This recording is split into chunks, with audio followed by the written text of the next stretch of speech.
சிலவங்க என்ன செய்வாங்க தெரியுமா? என்ன மட்டும்தான் அல்லாஹ் அப்படி சோதிக்கிறான் மனசுல வருதா இல்லையா? ஏன் அய்யூப் அலைஹிஸ்ஸலாத்தை சோதிக்க இல்லையா? ஹலீலுல்லாஹ் இப்ராஹிம் அலைஹிஸ்ஸலாத்தை சோதிக்க இல்லையா? மூசா அலைஹிஸ்ஸலாத்தை சோதிக்க இல்லையா? முஹம்மது ஸல்லல்லாஹு அலைஹி வஸல்லம் சோதிக்க இல்லையா? என்ன மட்டும் தான் அல்லாஹ் சோதிக்கிறான்? இல்ல, அல்லாஹ் இதை நான் போற பாதை பிழைங்கிறத உணர்த்துறான்.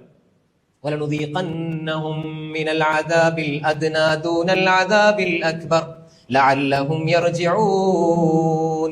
நாங்க சின்ன அதாப கொடுப்போம், அவங்கள தண்டிக்கிறதுக்காக இல்ல, பெருசல்ல, சின்னதை கொடுப்போம். ஏன் தெரியுமா? லஅல்லஹும் யர்ஜிஊன், அவர்கள் எங்கள் பால் திரும்பிட்டு வந்துடணும். போன ரூட்ல போக கூடாது. நான் எவ்வளவு போயிட்டேன்னு யோசிக்க கூடாது.